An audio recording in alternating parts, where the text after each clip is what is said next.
welcome to The Buzz with Bernadette. This is Creative Chats and we have Alexander Sacosta with us again today. Welcome. Thank you so much, Bernadette. Thank you for welcoming me. It's been quite a year, Creative Chats-wise. It's been a crazy year. How's the wind here today in the beautiful city of Perth? Did you notice? Usually my hair normally is Goes this way? is askew. Well, we're going to work with it. You're going to make it work in your favour as you do everything. Oh, you flatter me. Go on. Well, we're going to dive into the creative industry from the inside out. Every episode, we usually sit down with creative minds on Creative Chats and talk honestly about what's really happening behind the curtain. Exactly. What's changing, what it actually takes to build a career in this space. But today, as we wrap up the year, we're going to do something a little different. We're just going to have a nice relaxing chat between the two of us. A little wrap-up chat. A little wrap-up chat. Love that. And talk about mainly the 5 lessons we've learnt this year through our observations. This has been a year of learning, Bernadette. I'm not going to lie to you. Lots of learning. It is. So welcome to episode 8 of Creative Chats. So let's get started. Okay. Now, lesson number 1. Yes. Do you want to kick us off? All right, let's kick it off with lesson number 1 we've learnt. Not everyone is made for media. Now, this isn't a lesson in the sense of trying to throw people and say, like, you can't work in media or you don't know what you're doing in media. It's the idea that we want to be realistic with the expectations and the workload that comes with media. Because it's like any career, there's an element that you see and you think, oh my God, the glamorous part. Like with law, you see, you'd watch Ally McBeal and you think, oh my gosh, you get to, or maybe a more topical reference, Law and Order SVU. No, that's less glamorous. But the idea of seeing that, you get to go to court and you get to have the objection and all this stuff. You're seeing a surface level, Hollywoodized version of it. And that's very much the case with the career in media as well. Yeah. Because if you were to just watch, let's say, your page, Bernadette, it's like, oh my gosh, beautiful events and dresses and makeup and hair. Sitting on the couch in my pajamas, editing the videos, editing, buying the equipment, learning, researching how to use the equipment, the correct set. You can't just... That's something we'll get onto later. You can't just buy the equipment. That's a That's something we'll get onto. But it's the idea of when you think about the skill sets that you need to develop in media, they are actually quite expansive and they're ever changing. It's not that you learn how to do one thing and then you can just do that forever, because that's not the case. Tell us about the stamina it takes. Do you have to be switched on all the time? You have to be switched on. Every opportunity. And consistently switched on. Whether or not you've just received bad news in a phone call. Yeah, 100%. Doesn't matter. You have to go. Yeah. You've got a client waiting. That's right. The expectation on you in this career is always going to be there. And if you don't want to do it, that's understandable and fine, but someone else will. But it might not be the right, or, if you're emotionally if you're not as resilient, it sometimes can be quite tricky. Someone may not like your photos, your filming, your lighting. Plenty of people. You are not for everyone. They're going to have an opinion. So you need to make sure that, one, your stamina's there, you're resilient. 100%. You're willing to, okay, well, that's fine if you don't, if that doesn't, how can I change it? How can I fix it so that we can have a good working relationship and having hard conversations is part of it. This is an industry which requires you to have conversations and communicate. Transparency when it comes to finance and invoicing and boundaries. You have to get better at all of these things because this is an industry which requires, it's going to be a lot on you. It's very rare that you're going to have people who are going to come in and handle it. Oh, no, don't worry, Alexander. I'll handle it. And unless you're going to outsource, but outsourcing is going to cost money as well. And what sort of level of outsourcing are you going to get? So when you think of it in terms of not everyone is made for media, it's to maybe ask yourself, do you want to work in media or do you just like the idea of going to events or getting opportunities for free collabs? Yeah, free and things, that's very much more dressed up. Influencing. Yes. That's not media in the traditional sense. It's more, I'd like to be an influencer. And by all means, follow that path. But I think where people get confused is they think, I can just build an account, grab some fake followers, and then I'll be rich and get invited everywhere. To this day, we're still and I can post it. anything and people will love me. And we're really in a moment now when it comes to Instagram in particular, but TikTok as well, that people aren't engaging how they used to. And it's saturated. And also, how important is it to have like a good storytelling ability as well? When it comes to not everyone is made for media, some people naturally have certain skills which are very translatable to media. The ability to tell stories, the ability to write is a skill set. The ability to improvise is a skill set. And I feel like it's something you need to practice all the time. 100%. It's not a switch that you turn on and you're good at improv. It is a skill that is worked over time by getting better at communicating, by being put on the spot. If someone said to you, I do it sometimes with my students at university where I do it with me. I do it with you. And I give them a topic and say, speak about this topic now for the next 5 minutes. And it's like a skill which will develop if you do it. But a lot of people say like, oh, I'm really good at it. Just give me anything, I'll go with it. But the second you say to them, hi, there's no script for this, but can you just say this? They'll go, oh, can someone write that down? Clam up. Yeah, exactly. And it happens to all of us. 100%. I do it with you all the time. I may have the capability, but my initial response is, like, you know, naturally. Scared. Need to be put on the spot. Public speaking. That is something fun we should do on an episode one day, is just actually have 5, or like I pick 2, you pick 2, we don't know, and we must talk and make up, throw each other crazy stories and do a little improv episode. We'll do an episode on improvisation.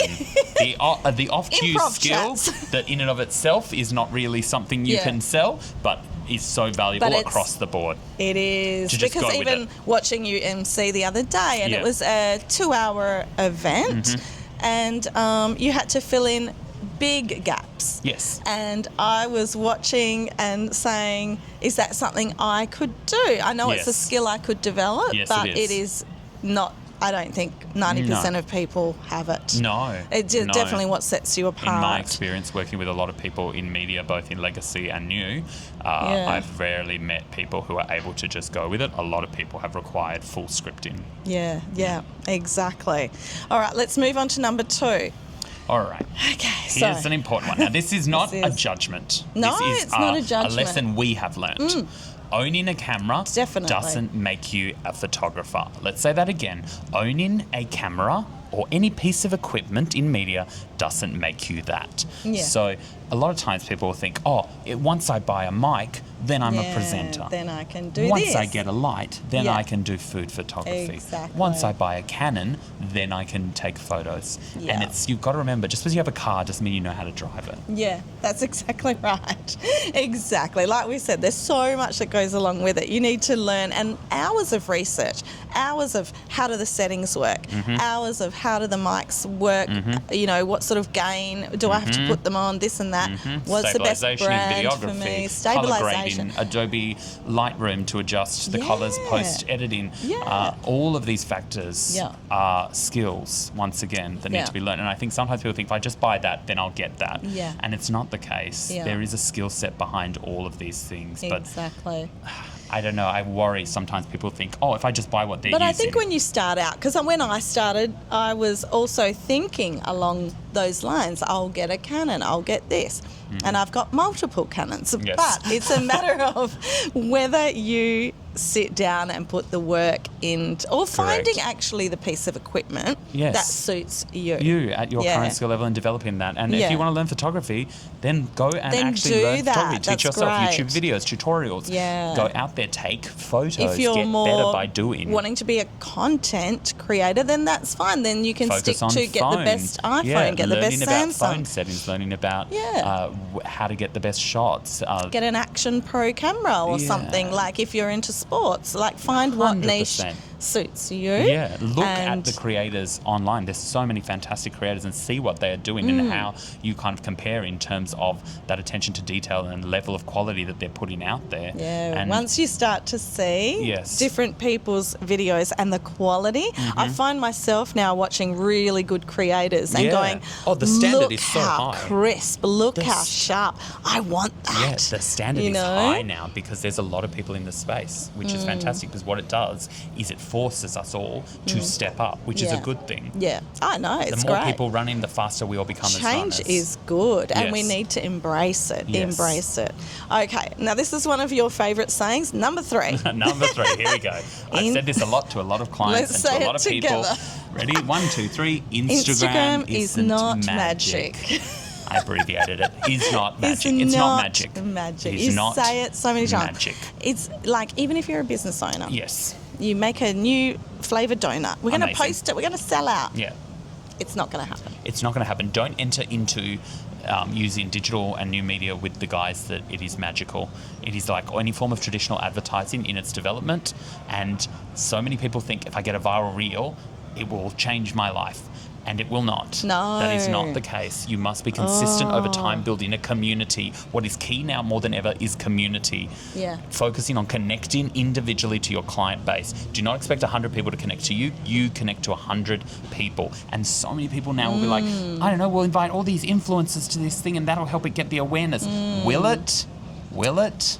Or will it get awareness in countries that don't buy your product? Yeah. Will it get awareness with age demographics and gender demographics, which aren't your target market? Oh, exactly. You need to be very intentional with how you use any tool. And Instagram and digital media is a tool. There's no point getting 500 hammers just banging at the same time. It makes a lot of noise, but it doesn't build a house. It sounds like a lot's going on. I know, very good.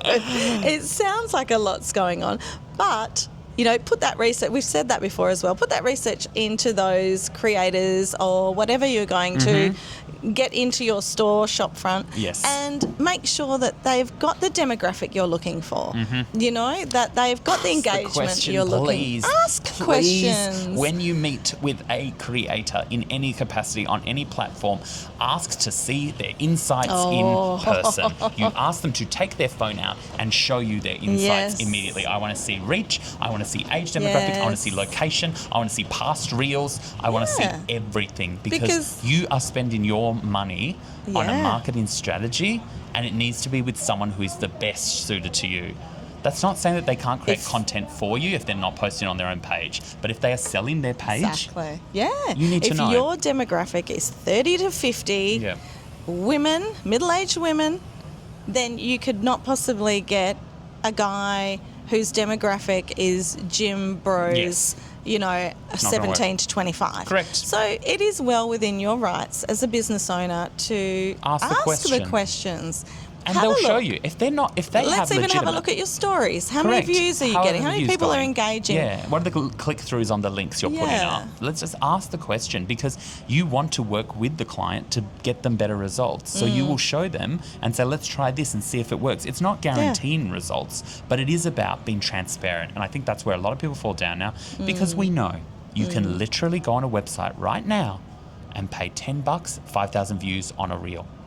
5,000 views like that. Yeah, you don't even have to sign right. up. Just click and write the name of the link to the video. They're just done. They're empty. They're empty views. Empty views, useless. But the algorithm does favour consistency. Yes. So it is important to get that dedicated creator to help you achieve your goals, what you're wanting to do. Yeah. If you want influencers, go for influencers. If you want creators, speak to us. I know. Look, it's great to be multi-skilled in this field. Yeah. You can't, I think, just be good at one thing. I'm only good at editing, or I'm only good at speaking in front of camera, or it's really one of these things that now more than ever I think is really important to be multi-skilled. Multi-skill, lateral skill development across the board when it comes to the skill of communication. Yeah. And if there's something you're a little bit weak on, I would say do it more. Correct. Do it all the time. Because if you're doing it today, you've already succeeded. Correct. And then you'll do it tomorrow. You will get better. So if you're really worried about speaking to camera, start on your stories. Correct. And then just keep doing it every day, daily stories with me. And then eventually you'll be confident enough to post it on your feed. So, 100%. All right. Now we're going to move on to number 4. So we've had not everyone is made for media. 2, owning a camera doesn't make you a photographer. 3, Instagram isn't magic. And 4, don't listen to people doing less than you. Now this is from... That's mind-blowing. That is... The hard lesson to learn.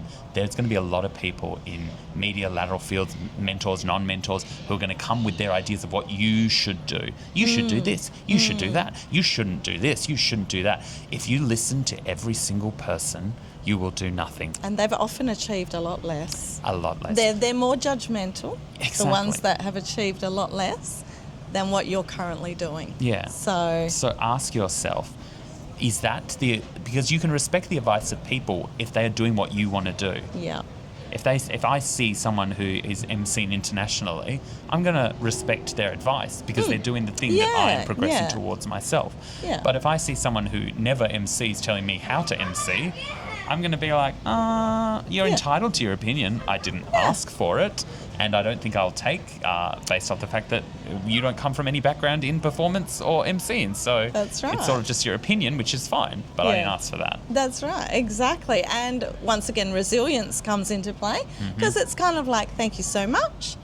I'll take it on board, maybe not. But it's kind of like water off a duck's back, and I have a very clear path. I'm very focused and keep moving forward. Yes. Don't ever let anyone sort of like get you down or and off the path. Try very hard not to be around constantly people who are only giving you that kind of negative feedback. Straight away. You want the positive, people who believe in what you're doing and are honest with you, giving you honest feedback, constructive feedback. I always find it interesting to listen to you because you will put questions back to people who may have an opinion. Yes. And I think straight away it kind of like nuts out the people who are just pushing you for no reason.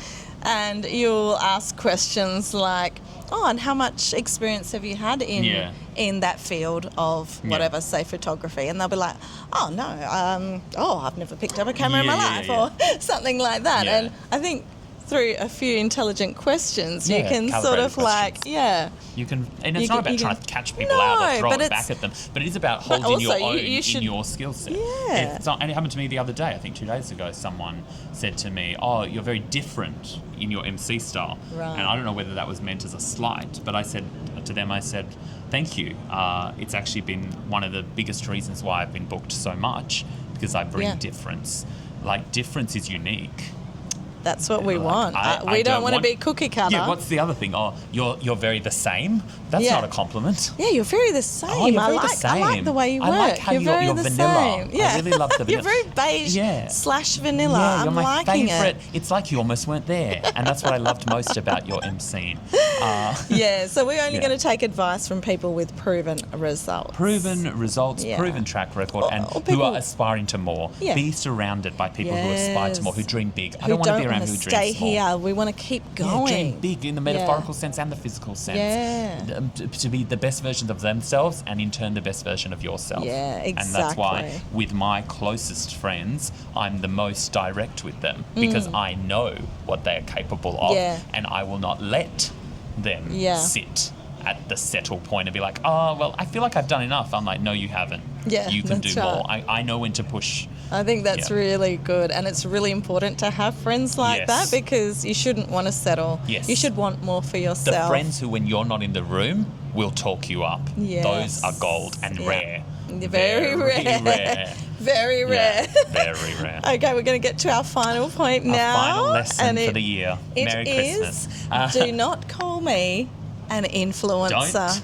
call me an influencer. Don't call me an influencer. Some of you wouldn't because they're like, you don't even have enough followers.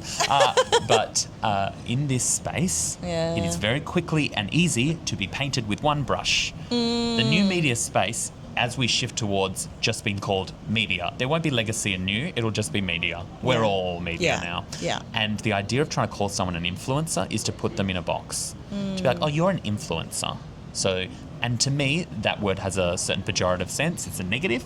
Yeah, you sell stuff online. You people force that people do the bare minimum call themselves. You're a socialite. It's calling someone a socialite because they work in events. It's like, or maybe they work in events. Yeah. Like, do not try to brush people with one brush when it comes to that. Some people do want to be influencers, by all means. But I and yourself, we don't operate in that space. So don't call us influencers. Yeah, exactly. Do not. So it doesn't reflect the work involved in media, 100%. in production, in presenting or events. Like, we have qualifications. We have operated in institutions. We are not people who just turned up one day with a phone and said, give me free food and I'll take photos of it. Yeah. That is Look, not as how much we as operate. the free stuff is nice, yes. how much free stuff can one person And that's the key word, free. Is it free? Nothing's ever nothing free. is free. You There's still have nothing to free. then You essentially work for that free stuff Correct. if that's to the the value of only it. stuff you're taking on. Yeah. And I think that's the stigma Yes. that we don't want to be associated. People will always judge and always Yeah. assume and look at a page of people that are constantly posting Yes. free products and stuff and assume that you're probably not getting paid. Correct. And you're just doing it, well, she just says she likes everything. Yeah, and it would look that way because it's true. Yeah. You can't, if every day I'm posting a new item and trying to sell it to you with some code word, then I cannot possibly like all those things. No. And if you want to be that, go by all means. UGC creation is a career in and of itself.